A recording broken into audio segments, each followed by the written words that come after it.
ನಮಸ್ಕಾರ ಸ್ನೇಹಿತರೆ, ನನ್ನ ಚಾನಲ್ಗೆ ನಿಮ್ಮೆಲ್ಲರಿಗೂ ಆತ್ಮೀಯವಾದಂಥ ಸ್ವಾಗತ. ಇವತ್ತಿನ ದಿವಸ ನಾವು ಆಷಾಢ ಮಾಸದಲ್ಲಿ ಶಕ್ತಿಯುತವಾದಂಥ ಶಕ್ತಿ ದೇವತೆಗಳ ದರ್ಶನ ಮಾಡೋದಕ್ಕೆ ಅಂತ ಹೊರಟಿದ್ದೀವಿ. ಅದರಲ್ಲೂ ಒಂದೇ ದಿವಸ 5 ಶಕ್ತಿ ದೇವತೆಗಳ ದರ್ಶನ ಮಾಡಬೇಕು ಅಂತ ಅಂದ್ಕೊಂಡಿದ್ದೀವಿ. ನಾವಿವತ್ತು ಒಂದು ಗ್ರೂಪ್ ಟೂರಲ್ಲಿ ಹೋಗ್ತಾ ಇದ್ದೀವಿ. ಹಾಗಾಗಿ ನಮಗೆ ಮೆಜೆಸ್ಟಿಕ್ ರೈಲ್ವೆ ಸ್ಟೇಷನ್ಗೆ ಬರೋದಕ್ಕೆ ಹೇಳಿದರು ರಾತ್ರಿ 10 ಗಂಟೆಗೆ. ಇವಾಗ ಮೆಜೆಸ್ಟಿಕ್ ರೈಲ್ವೆ ಸ್ಟೇಷನ್ನ ನಾವು ರೀಚ್ ಆಗಿದ್ದೀವಿ. ಪ್ರತಿದಿನ ರಾತ್ರಿ ತಾಳಗೊಪ್ಪ ಎಕ್ಸ್‌ಪ್ರೆಸ್ ಮೈಸೂರಿಂದ ಹೊರಟು ಬೆಂಗಳೂರು ಮೆಜೆಸ್ಟಿಕ್ ರೈಲ್ವೆ ಸ್ಟೇಷನ್ಗೆ ರಾತ್ರಿ 11 ಗಂಟೆಗೆ ಬರ್ತಾನೆ. 11:15ಗೆಲ್ಲ ಮೆಜೆಸ್ಟಿಕ್ನ ಡಿಪಾರ್ಟ್ ಮಾಡಿ ಬೆಳಗ್ಗೆ 6:30ಯಿಂದ 7 ಗಂಟೆ ಒಳಗಡೆ ಸಾಗರ ರೈಲ್ವೆ ಸ್ಟೇಷನ್ಗೆ ರೀಚ್ ಆಗಿರ್ತಾನೆ. ಇವಾಗ ನಮ್ಮ ಟ್ರೈನ್ ಬಂದಿದೆ. ಬನ್ನಿ ಇವಾಗ ಟ್ರೈನ್ ಹತ್ಕೊಂಡು ನಮ್ಮ ಜರ್ನಿನ ಶುರು ಮಾಡೋಣ. ಈ ಸಲ ನಾನು ಒಬ್ಬಳೇ ಹೋಗ್ತಾ ಇಲ್ಲ, ನನ್ನ ಜೊತೆ 7 ಜನ ಬರ್ತಾ ಇದ್ದಾರೆ, ನಮ್ಮ ಫ್ಯಾಮಿಲಿ ಮೆಂಬರ್ಸ್. ನನ್ನ ಚಿಕ್ಕಮ್ಮಂದಿರಿಬ್ಬರು, ಅತ್ತೆ ಮಾಮ ಹಾಗೆ ಅವ್ರ ಫ್ರೆಂಡು, ಜೊತೆಗೆ ನಮ್ಮ ಮನೇಲಿ ಬಾಡಿಗೆಗೆ ಇರೋರು, ಇವರೆಲ್ಲ ಸೇರಿ 7 ಜನ ಆಗಿದ್ವಿ ನಾವು. ರಾತ್ರಿ ಟ್ರೈನ್ ಹೊರಟಿದ್ದು 11:15. ಅದಾದಮೇಲೆ ನಾವು ಮಲ್ಕೊಂಡ್ವಿ. ಜಾಸ್ತಿ ಏನು ವ್ಲಾಗ್ ಮಾಡೋದಕ್ಕೆ ಹೋಗಲಿಲ್ಲ. ಇವಾಗ ಬೆಳಗ್ಗೆ ಆಗಿದೆ. ಆನಂದಪುರಂ ಅನ್ನೋ ಒಂದು ಸ್ಟೇಷನಲ್ಲಿದ್ದೀವಿ. ಸಾಗರಕ್ಕಿಂತ ಒಂದೇ ಒಂದು ಸ್ಟಾಪ್ ಹಿಂದೆ. ಇದು ಸಿಂಗಲ್ ರೈಲ್ವೆ ಟ್ರ್ಯಾಕ್ ಆಗಿರೋದ್ರಿಂದ ನಮಗೆ ಕ್ರಾಸಿಂಗ್ಗೆ ಅಂತ ಸುಮಾರು ಅರ್ಧದಿಂದ ಮುಕ್ಕಾಲು ಅವರ್ ಇಲ್ಲೇ ನಿಲ್ಲಿಸ್ತಾನೆ ಗಾಡಿ, ಬೇರೆ ಟ್ರೈನ್ಗಳು ಪಾಸ್ ಆಗಬೇಕು ಅಂತ. ಹಾಗಾಗಿ ನಾವು ಕೂಡ ಸುಮಾರು 1 ಅವರ್ ಇಲ್ಲೇ ವೆಯ್ಟ್ ಮಾಡಿದ್ವಿ. ನೋಡಿ, ಈ ಟ್ರೈನ್ ಪ್ರತಿದಿನ ಇರುತ್ತೆ. ಮೈಸೂರಿಂದ ತಾಳಗೊಪ್ಪಗೆ ಬರುತ್ತೆ. ಅಂದರೆ ನಮಗೆ ಮೈಸೂರು ಜಂಕ್ಷನಿಂದ ಬೆಂಗಳೂರಿಗೆ ಬಂದು ಬೆಂಗಳೂರಿಂದ ಶಿವಮೊಗ್ಗ ಮುಖಾಂತರ ತಾಳಗೊಪ್ಪ ರೀಚ್ ಆಗ್ತಾನೆ. ತಾಳಗೊಪ್ಪ ಲಾಸ್ಟ್ ಸ್ಟಾಪು. ಅದಕ್ಕೆ ಮುಂಚೆ ನಮಗೆ ಸಾಗರ ಸಿಗುತ್ತೆ. ನೀವು ಸಾಗರ ಇಳ್ಕೊಂಡ್ರೆ ಸಿಗಂದೂರು ತುಂಬಾ ಹತ್ತಿರ ಆಗುತ್ತೆ, ಅಥವಾ ಕೊನೆ ಸ್ಟಾಪು ತಾಳಗೊಪ್ಪ ಇಳ್ಕೊಂಡ್ರೆ ನಿಮಗೆ ಜೋಗ ಫಾಲ್ಸು, ಬಳೆ ಪದ್ಮಾವತಿ ದೇವಸ್ಥಾನಕ್ಕೆ ಹೋಗೋದಕ್ಕೆಲ್ಲ ಆ ಸ್ಟಾಪಲ್ಲಿ ಇಳ್ಕೊಂಡ್ರೆ ತುಂಬಾ ಹತ್ತಿರ. ಇವಾಗ ಇಲ್ಲಿಂದ ಟ್ರೈನ್ ಹೊರಡುತ್ತೆ. ಬನ್ನಿ ನಮ್ಮ ಜರ್ನಿನ ಕಂಟಿನ್ಯೂ ಮಾಡೋಣ.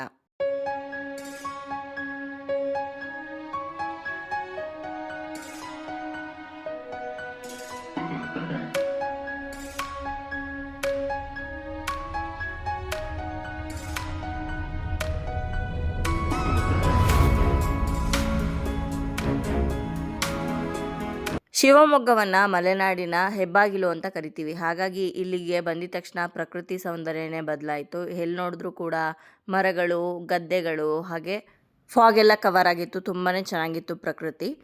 ಇದು ಆಷಾಢ ಮಾಸ, ಪೀಕ್ ಮಾನ್ಸೂನ್ ಸೀಸನ್ನು. ಈ ಟೈಮಲ್ಲಿ ತುಂಬಾ ಜಾಸ್ತಿ ಮಳೆ ಇರ್ತಾ ಇತ್ತು ಇಲ್ಲೆಲ್ಲ. ಆದರೆ ಈ ವರ್ಷ ಅಂದ್ಕೊಂಡಷ್ಟು ಮಳೆ ಆಗಿಲ್ಲ. ಹಾಗಾಗಿ ನಾವು ಹೋದಂಥ ಸಮಯದಲ್ಲಿ ಮಳೆ ಏನೂ ಇರಲಿಲ್ಲ. ಫೈನಲಿ ನಾವು ಸೇಫಾಗಿ ಸಾಗರ ರೈಲ್ವೆ ಸ್ಟೇಷನ್ನ ರೀಚ್ ಆಗಿದ್ದೀವಿ. ಟ್ರೈನ್ ಮಾಮೂಲಿ ಟೈಮ್ಗಿಂತ 1 ಅವರ್ ಲೇಟಾಗಿ ಬಂದಿತ್ತು ಇವತ್ತು. ಹಾಗೆ ರೈಲ್ವೆ ಸ್ಟೇಷನಿಂದ ಹೊರಗಡೆ ಬರ್ತಾ ಇದ್ದಂಗೆ ನಮ್ಮ ಟೂರ್ ಆರ್ಗನೈಸರ್ಸ್ ಅರೇಂಜ್ ಮಾಡಿದಂಥ 4 ಟಿ ಟಿಗಳು ರೆಡಿ ಆಗಿತ್ತು. ಟಿ ಟಿ ಹತ್ಕೊಂಡು ಇವಾಗ ನಮ್ಮ ರೂಮ್ ಕಡೆ ಹೋಗ್ತಾ ಇದ್ದೀವಿ.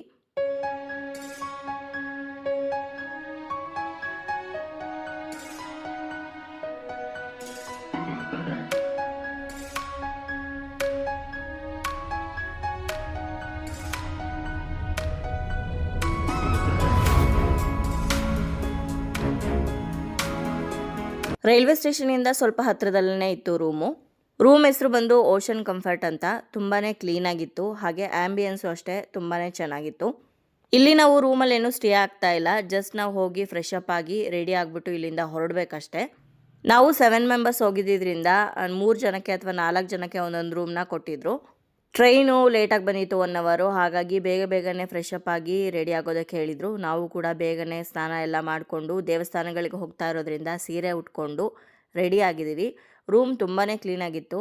ಇನ್ನು ರೂಮಲ್ಲಿ ಮೇಯ್ನ್ ಬಾತ್ರೂಮ್ ಅಲ್ವಾ, ಬಾತ್ರೂಮು ಕೂಡ ತುಂಬಾ ಕ್ಲೀನಾಗಿತ್ತು. ಹಾಗೆ ಬಿಸಿ ನೀರು ಕೂಡ ಬರ್ತಾಯಿತ್ತು. ನಾವು ನೆನ್ನೆ ಬೆಂಗಳೂರಿಂದ ಹೊರಡುವಾಗ ಸ್ವಲ್ಪ ಹೂವು ಎಲ್ಲ ತೊಗೊಂಡು ಬಂದಿದ್ವಿ. ಆ ಹೂವನ್ನೆಲ್ಲ ಟ್ರೈನಲ್ಲಿ ಬರ್ತಾ ಕಟ್ಕೊಂಡು ಬಂದಿದ್ವಿ. ಅದನ್ನೇ ಇವತ್ತು ಮುಡ್ಕೊಂಡು ಹಾಗೆ ಸ್ವಲ್ಪ ದೇವ್ರಿಗೂ ಕೂಡ ತೊಗೊಂಡಿದ್ದೀವಿ. ಇವಾಗ ನಮ್ಮ ರೆಡಿ ಎಲ್ಲ ಆಗಿದೆ. ಟಿ ಟಿ ಹತ್ಕೊಂಡು ನಾವು ನಮ್ಮ ಜರ್ನಿನ ಶುರು ಮಾಡೋಣ. ಮೊದಲು ಟಿಫನ್ ಮಾಡಿಕೊಂಡು ಆಮೇಲೆ ಮೊದಲನೇ ದೇವಸ್ಥಾನಕ್ಕೆ ಹೊರಡ್ಬೇಕು. ಇವಾಗ ನಮ್ಮ ರೂಮಿಂದ ಸ್ವಲ್ಪ ದೂರದಲ್ಲೇ ಒಂದು ಹೋಟೆಲ್ಗೆ ಕರ್ಕೊಂಡು ಬಂದಿದ್ದಾರೆ. ಸ್ವಾತಿ ವೆಜ್ ಅನ್ನೋ ಒಂದು ಹೋಟೆಲ್ಲು. ಈ ಹೋಟೆಲಲ್ಲಿ ನಿಮಗೆ ಅನ್ಲಿಮಿಟೆಡ್ ಆಗಿ ಟಿಫನ್ ತೊಗೋಬೋದಾಗಿತ್ತು. ಹಾಗೆ ಕಾಫಿ ಟೀ ಕೂಡ ತೊಗೋಬೋದಾಗಿತ್ತು. ನಾನು ಇಡ್ಲಿ ವಡೆ ತೊಗೊಂಡಿದ್ದೀನಿ, ಯಾಕಂದರೆ ನಾವು ಹೋಗ್ತಾ ಇರೋದು ಘಾಟ್ ಸೆಕ್ಷನ್ ಆಗಿರೋದ್ರಿಂದ ಆದಷ್ಟು ಲೈಟಾಗಿರಲಿ ಫುಡ್ ಅಂತ. ಟಿಫನ್ ಎಲ್ಲ ಮುಗಿಸಿ ನಮ್ಮ ಜರ್ನಿನ ನಾವು ಕಂಟಿನ್ಯೂ ಮಾಡ್ತಾ ಇದ್ದೀವಿ. ನಾವು ಹೋಗ್ತಾ ಇರೋದು 5 ಶಕ್ತಿ ದೇವತೆಗಳಿಗೆ ಅಂತ ಹೇಳಿದೆ. ಅದು ಯಾವ್ದ್ಯಾವುದು ಅಂತಂದರೆ ಕೊಲ್ಲೂರು ಮೂಕಾಂಬಿಕೆ, ಸಿಗಂದೂರು ಚೌಡೇಶ್ವರಿ, ಕಮಲಶಿಲೆ ದುರ್ಗಾ ಪರಮೇಶ್ವರಿ, ಹಲವು ಮಕ್ಕಳ ತಾಯಿ ಅಮೃತೇಶ್ವರಿ, ಹಾಗೆ ಕುಂಬಾಶೆಯಲ್ಲಿರುವಂಥ ಚಂಡಿಕಾ ದುರ್ಗಾ ಪರಮೇಶ್ವರಿ, ಇಷ್ಟು ದೇವಸ್ಥಾನಗಳಿಗೆ ನಾವು ಹೋಗ್ತಾ ಇದ್ದೀವಿ. ಹಾಗಾಗಿ ಮೊದಲು ಸ್ವಲ್ಪ ದೂರದಲ್ಲಿರುವಂತಹ ದೇವಸ್ಥಾನಗಳನ್ನ ನೋಡಿಕೊಂಡು ಹತ್ರಕ್ಕೆ ಬರೋಣ ಅಂತ ಹೇಳಿ ಫಸ್ಟು ನಾವು ಅಮೃತೇಶ್ವರಿಗೆ ಹೋಗ್ತಾ ಇದ್ದೀವಿ. ಅದಿರುವಂಥದ್ದು ಕುಂದಾಪುರ ತಾಲೂಕಲ್ಲಿ. ನಾವು ಕೊಲ್ಲೂರು ಮೇಲೇ ಈ ದೇವಸ್ಥಾನಗಳಿಗೆ ಹೋಗಬೇಕಾಗತ್ತೆ. ಹಾಗಾಗಿ ನಾವಿಲ್ಲಿ ಕೊಲ್ಲೂರಿಗೆ ಹೋಗೋದಕ್ಕೆ ಲಾಂಜ್ ಮುಖಾಂತರ ಈ ಒಂದು ಶರಾವತಿ ಬ್ಯಾಕ್ ವಾಟರ್ನ ಕ್ರಾಸ್ ಮಾಡಬೇಕು. ನಿಮಗೆ ನೆನಪಿದ್ರೆ ಸಿಗಂದೂರು ಚೌಡೇಶ್ವರಿಗೆ ಮುಂಚೆ ಎಲ್ಲ ಹೋಗಬೇಕು ಅಂತಂದರೆ ಲಾಂಜ್ ಮುಖಾಂತರನೇ ಹೋಗಬೇಕಾಗಿತ್ತು. ಆದರೆ ಇವಾಗ ಬ್ರಿಡ್ಜ್ ಮಾಡಿಬಿಟ್ಟಿದ್ದಾರೆ. ಸೊ ನಾವಿಲ್ಲಿ ಕೊಲ್ಲೂರಿಗೆ ಹೋಗೋವಂಥ ರೋಡ್ಗೆ ಹೋಗೋದಕ್ಕೆ ಲಾಂಜ್ ಮುಖಾಂತರನೇ ಈ ಒಂದು ಶರಾವತಿ ಬ್ಯಾಕ್ ವಾಟರ್ನ ಕ್ರಾಸ್ ಮಾಡಿದ್ವಿ. ತುಂಬ ಚೆನ್ನಾಗಿತ್ತು. ಈ ಕಡೆಯಿಂದ ಆ ಕಡೆ ದಡಕೆನ ಕ್ರಾಸ್ ಮಾಡಿಸೋದಕ್ಕೆ 10 ರೂಪೀಸ್ ತೊಗೊತಾರೆ ಒಬ್ಬರಿಗೆ. ಸುಮಾರು ಒಂದು 10-12 ವರ್ಷಗಳ ಹಿಂದೆ ನನ್ನ ಮಗ ತುಂಬಾ ಚಿಕ್ಕವನಿರುವಾಗ ನಾವು ಈ ಲಾಂಜ್ ಮುಖಾಂತರ ಸಿಗಂದೂರು ದೇವಸ್ಥಾನಕ್ಕೆ ಹೋಗಿದ್ವಿ. ಇದು ಸೆಕೆಂಡ್ ಟೈಮು ನಾವು ಲಾಂಜಲ್ಲಿ ಟ್ರಾವೆಲ್ ಮಾಡ್ತಾ ಇರೋದು. ನೋಡಿ, ಈ ಕಡೆ ದಡದಿಂದ ಇನ್ನೊಂದು ದಡಕ್ಕೆ ನಾವು ಹೋಗಬೇಕಾಗಿರುತ್ತೆ. ನಿಮಗೆ ಕೆಳಗಡೆ ಕೂತ್ಕೊಳ್ಳೋದಕ್ಕೆ ಎಲ್ಲ ಸೀಟಿಂಗ್ ವ್ಯವಸ್ಥೆ ಇದೆ. ನಾವು ಮೇಲೆ ಬಂದಿದ್ದೀವಿ, ಸ್ವಲ್ಪ ಚೆನ್ನಾಗಿ ಕಾಣಿಸುತ್ತೆ ಎಲ್ಲ ನೋಡೋದಕ್ಕೆ ಅಂತ ಹೇಳಿ. ತುಂಬಾ ಬ್ಯೂಟಿಫುಲ್ ಆಗಿತ್ತು ನೇಚರು.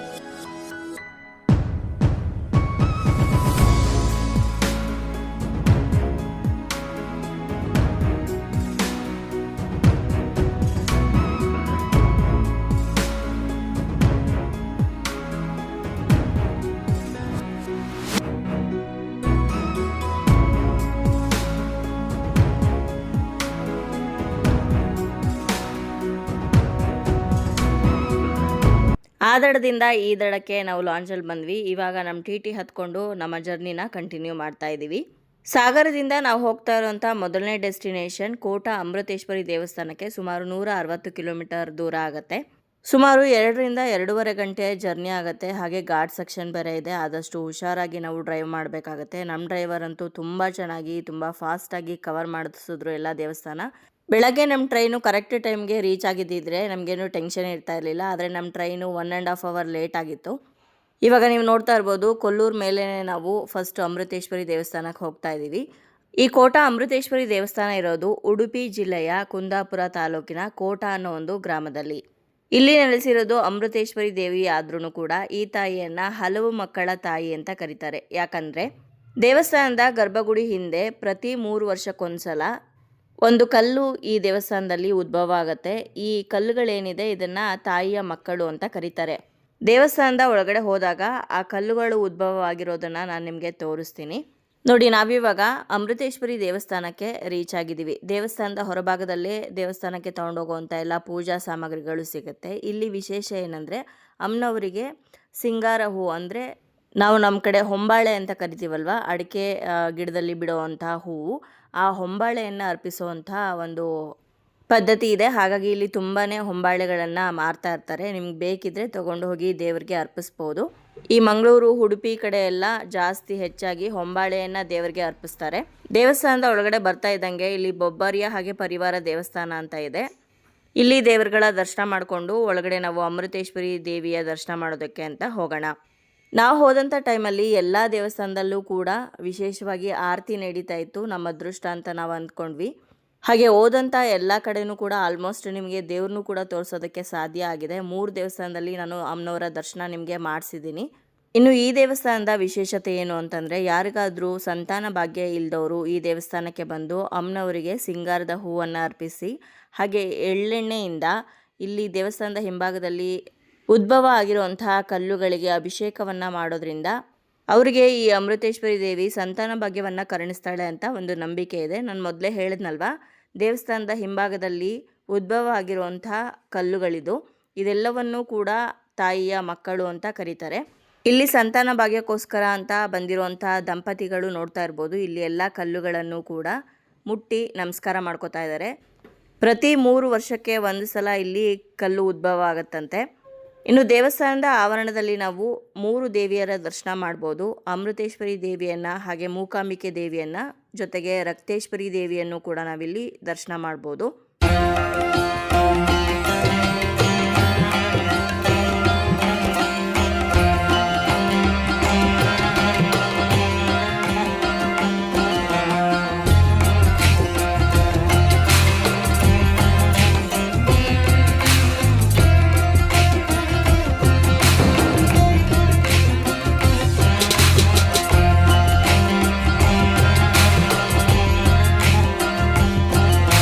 ಇವಾಗ ಮಂಗಳಾರತಿ ನಡೀತಾ ಇದೆ. ಇಲ್ಲಿ ದರ್ಶನಕ್ಕೆ ಬಂದಿರುವಂಥ ಭಕ್ತರು ತಂದು ಕೊಟ್ಟಿರುವಂಥ ಹೊಂಬಾಳೆಯನ್ನು ಅಮ್ಮನವ್ರಿಗೆ ಇಟ್ಟಿದ್ರು.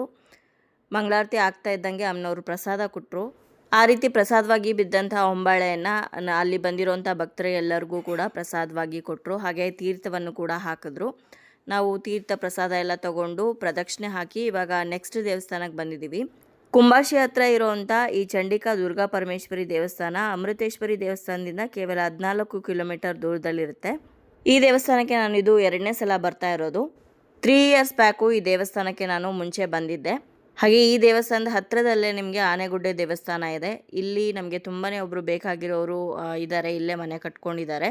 ಅವ್ರಿಗೆ ನಾವು ಮುಂಚೆನೇ ಬರ್ತೀವಿ ಅಂತ ಹೇಳಿದ್ದಕ್ಕೋಸ್ಕರ ನಮ್ಮನ್ನೆಲ್ಲ ನೋಡೋದಕ್ಕೆ ಅಂತ ದೇವಸ್ಥಾನದ ಹತ್ರ ಬಂದಿದ್ದರು. ಅವರು ಕೂಡ ನಮ್ಮ ಜೊತೆ ದೇವಸ್ಥಾನದೊಳಗಡೆ ಬಂದು ದೇವ್ರ ದರ್ಶನ ಎಲ್ಲ ಮಾಡಿಕೊಂಡು ಸುಮಾರು ಹೊತ್ತು ನಮ್ಮ ಜೊತೆ ಮಾತಾಡ್ಕೊಂಡಿದ್ದು ವಾಪಸ್ ಹೋದರು. ಮುಂಚೆ ಬೆಂಗಳೂರಲ್ಲಿ ನಮ್ಮ ಮನೆ ಬಾಡಿಗೆಗಿದ್ದರು ಇಂದ್ರಾಂಟಿ. ಈಗ ಅವ್ರ ಸ್ವಂತ ಊರು ಕುಂದಾಪುರದಲ್ಲಿ ಮನೆ ಕಟ್ಕೊಂಡಿದ್ದಾರೆ. 3 ಇಯರ್ಸ್ ಬ್ಯಾಕು ನಾವು ಈ ದೇವಸ್ಥಾನಕ್ಕೆ ಬಂದಿದ್ವಿ ಅಂತ ಹೇಳಿದ್ನಲ್ಲ, ಆ ಟೈಮಲ್ಲಿ ನಾವು ಅವ್ರ ಮನೆಯಲ್ಲೇ ಇದ್ದು ಸ್ಟೇ ಆಗಿ ಬೆಳಗ್ಗೆ ದೇವಸ್ಥಾನ ನೋಡ್ಕೊಂಡು ವಾಪಸ್ ಹೋಗಿದ್ವಿ. ಇವಾಗ 4 TT ಇಲ್ಲಿ ಗ್ರೂಪಲ್ಲಿ ಹೋಗಿದ್ದರಿಂದ ಮನೆಗೆಲ್ಲ ಹೋಗೋದಕ್ಕಾಗಲಿಲ್ಲ. ಹಾಗಾಗಿ ದೇವಸ್ಥಾನದ ಹತ್ರನೇ ಅವ್ರನ್ನ ಕರೆಸ್ಕೊಂಡಿದ್ವಿ. ತುಂಬಾ ಖುಷಿ ಆಯಿತು ನಮಗೆ ಅವ್ರನ್ನ ನೋಡಿ ತುಂಬ ವರ್ಷಗಳ ನಂತರ. ಇನ್ನು ಕುಂಬಾಶಿಲಿರುವಂಥ ಈ ಚಂಡಿಕಾ ದುರ್ಗಾ ಪರಮೇಶ್ವರಿ ದೇವಸ್ಥಾನ ಅಂತೂ ತುಂಬಾ ಅದ್ಭುತವಾಗಿದೆ. ಹಾಗೆ ಈ ದೇವಸ್ಥಾನದ ಆರ್ಕಿಟೆಕ್ಚರ್ ಏನಿದೆ ಇದು ಕೇರಳ ಸ್ಟೈಲಲ್ಲಿ ಕಟ್ಟಿದ್ದಾರೆ. ದೇವಸ್ಥಾನದ ಒಳಗಡೆ ನಮಗೆ ಯಾವುದೇ ಕಾರಣಕ್ಕೂ ವಿಡಿಯೋ ಮಾಡೋದಕ್ಕೆ ಬಿಡೋದಿಲ್ಲ. ದೇವಸ್ಥಾನದ ಮೇನ್ ಆರ್ಚ್ ಆಗಿರ್ಬೋದು, ಹಾಗೆ ದೇವಸ್ಥಾನದ ಗೋಪುರದ ಶೈಲಿ ಆಗಿರ್ಬೋದು, ದೇವಸ್ಥಾನದ ಒಳಗಡೆ ಪ್ರಾಂಗಣ ಆಗಿರ್ಬೋದು, ಪ್ರತಿಯೊಂದು ಕೂಡ ಕೇರಳ ಸ್ಟೈಲಲ್ಲಿದೆ. ಇನ್ನು ದೇವಸ್ಥಾನದ ಒಳಗಡೆ ಅಮ್ಮನವರ ದರ್ಶನ ಮಾಡಿಕೊಂಡು ಹಾಗೆ ಗಣಪತಿ ಸುಬ್ರಹ್ಮಣ್ಯ ಸ್ವಾಮಿ ದೇವರ ದರ್ಶನ ಕೂಡ ಮಾಡಿಕೊಂಡು ಹೊರಗಡೆ ಬಂದರೆ ಇಲ್ಲಿ ಅರಳಿ ಮರದ ಕೆಳಗಡೆ ನಾಗಬನ ಕೂಡ ಇದೆ. ಅಂದರೆ ನಾಗದೇವತೆಗಳನ್ನ ಕೆತ್ತಿದ್ದಾರೆ. ಇಲ್ಲಿ ಪ್ರದಕ್ಷಿಣೆ ಎಲ್ಲ ಹಾಕಿ ಹೊರಗಡೆ ಹೋದರೆ ಪುಷ್ಕರಣಿ ಕೂಡ ಇದೆ. ಪುಷ್ಕರಣಿಯನ್ನು ನೀವು ನೋಡ್ಬೋದು. ಹಾಗೆ ಇಲ್ಲಿ ಪ್ರತಿ ಶುಕ್ರವಾರ ದಿವಸ ಅನ್ನಪ್ರಸಾದ ಕೂಡ ಇರುತ್ತೆ. ಈ ದೇವಸ್ಥಾನದಿಂದ ಆನೆಗುಡ್ಡೆ ದೇವಸ್ಥಾನ ತುಂಬಾ ಫೇಮಸ್ ದೇವಸ್ಥಾನ. ಆ ದೇವಸ್ಥಾನ ಬರೀ 1 ಕಿಲೋಮೀಟರ್ ದೂರದಲ್ಲಿದೆ. ಆದರೆ ನಾವಿವತ್ತು 5 ಶಕ್ತಿ ದೇವತೆಗಳ ದೇವಸ್ಥಾನನ ಒಂದೇ ದಿವಸ ಕವರ್ ಮಾಡ್ತಾ ಇರೋದ್ರಿಂದ ಆ ದೇವಸ್ಥಾನಕ್ಕೆ ಹೋಗೋದಕ್ಕಾಗಲಿಲ್ಲ. ನೀವೇನಾದರೂ ಈ ಕಡೆ ಬಂದರೆ ಹಾಗೆ ನಿಮಗೆ ಟೈಮ್ ಇದ್ದರೆ ಖಂಡಿತ ಆ ದೇವಸ್ಥಾನವನ್ನು ಮಿಸ್ ಮಾಡೋದಕ್ಕೆ ಹೋಗ್ಬೇಡಿ. ತುಂಬಾ ಚೆನ್ನಾಗಿದೆ. ದೇವಸ್ಥಾನದ ಮೇಯ್ನ್ ಆರ್ಚು ಮೇಯ್ನ್ ರೋಡ್ಗೆ ಕಾಣಿಸುತ್ತೆ. ಅಲ್ಲಿಂದ ಸ್ವಲ್ಪ ದೂರ ಒಳಕ್ಕೆ ಬಂದರೆ ಚಂಡಿಕಾ ದುರ್ಗಾ ಪರಮೇಶ್ವರಿ ದೇವಸ್ಥಾನ ಸಿಗುತ್ತೆ.